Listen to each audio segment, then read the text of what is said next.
5 berita terpopuler hari ini, Kamis 7 Agustus 2025 di Bloomberg Technos Flash 5. Yang pertama, Bos Jarum bicara soal kutukan generasi ketiga konglomerasi. Direktur Utama PT Jarum Victor Rahmat Hartono mengungkapkan bagaimana PT Jarum dapat bertahan sebagai perusahaan keluarga. Ia juga menyinggung terkait ungkapan kutuk generasi ketiga yang marak di masyarakat. Ia menyebut bisnis keluarga bahkan bisa tak berkembang dari generasi pertama ke kedua, sehingga kerap habis pada generasi ketiga. Hal ini diungkapkan Victor dalam acara Meet the Leaders by Universitas Paramadina pertengahan Juli lalu yang dikutip Rabu 6 Agustus 2025. Dalam kesempatan ini, Victor juga menjelaskan rahasia PT Jarum terbebas dari konflik keluarga. Ia mencontohkan bahwa dirinya duduk sebagai direktur PT Jarum merupakan rekomendasi pamannya, bukan ditunjuk oleh ayahnya. Mekanisme ini menjadi penting sehingga tidak terjadi konflik kepentingan, namun adanya keyakinan keluarga yang juga shareholder. PT Jarum menjadi perusahaan terbesar di Indonesia yang kini telah berada pada generasi ketiga. Kedua, Trump, Amerika Serikat, China hampir sepakat perpanjang gencatan perang tarif. Presiden Amerika Serikat Donald Trump menyatakan dirinya hampir mencapai kesepakatan dengan China untuk memperpanjang gencatan senjata dagang. Nantinya, kedua negara sepakat mengurangi kenaikan tarif balasan, melonggarkan kontrol ekspor dan teknologi tertentu. Trump juga menyatakan bahwa ia akan bertemu Presiden China Xi Jinping jika kesepakatan tidak berjalan. Kesepakatan gencatan perang dagang awal antara Amerika Serikat dan China akan berakhir 12 Agustus mendatang. Pekan lalu, Menteri Keuangan Amerika Serikat Scott Bessent dan Wakil Perdana Menteri China He Lifeng bertemu di Stockholm yang menjadi perundingan dagang ketiga antara Amerika Serikat dan Beijing dalam waktu kurang dari 3 bulan. Meski para pejabat China dan surat kabar resmi Partai Komunis China menunjukkan kepuasan atas perundingan di Stockholm, Bessent menyatakan kesepakatan apapun untuk memperpanjang perjanjian tersebut akan bergantung pada Donald Trump. Ketiga, Toyota panen 4.250 SPK di Gias 2025. Mobil apa yang terlaris?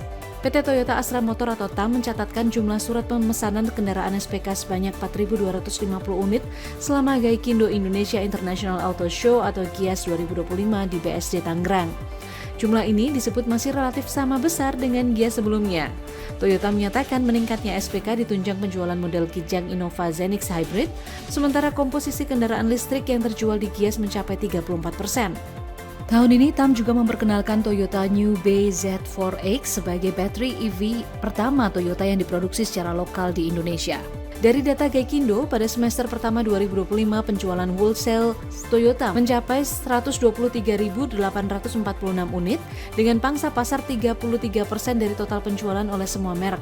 Sementara itu penjualan secara retail atau dari dealer ke konsumen sebesar 126.893 unit dengan market share 32,5% pada periode yang sama. Keempat, permintaan smelter HPAL turun, harga bahan baterai nikel terjun. Forum Industri Nikel Indonesia atau FINI memandang penurunan harga Mixed Hydroxide Precipitate atau MHP, salah satu bahan baku baterai nikel, pada awal Agustus 2025 dipengaruhi permintaan smelter High Pressure Acid Leach atau HPAL yang menurun. Sementara Asosiasi Penambang Nikel Indonesia atau APNI juga menyatakan terjadi penurunan harga MHP. Pada Januari 2025, MHP tercatat dijual seharga $18.000 Amerika Serikat per ton, tetapi pada awal Agustus tercatat berada di sekitar $14.000 Amerika Serikat per ton. APNI juga menyebut para pengusaha smelter hidrometeorologi tengah bersikap hati-hati dalam menjalankan bisnisnya sebab margin keuntungan makin menyempit. APNI menyatakan keuntungan kotor atau gross profit produk MHP diperkirakan turun dari $10.000 Amerika Serikat per ton pada tahun 2023 menjadi $7.000 Amerika Serikat per ton pada 2024. Hal ini mengurangi daya dorong harga produsen dan memberikan ruang penurunan harga di pasar. Kelima, ada malware berbahaya telah jangkiti 10 juta perangkat Android. Biro Investigasi Federal Amerika Serikat atau FBI pada Rabu 6 Agustus 2025 menyatakan adanya serangan malware Bedbox 2.0 pada 10 juta perangkat Android. Malware ini tidak hanya mencuri data namun juga merusak perangkat. Serangan Bedbox 2.0 juga mengincar jaringan home device berteknologi IoT seperti TV box, proyektor digital, piranti hiburan aftermarket, atau lainnya.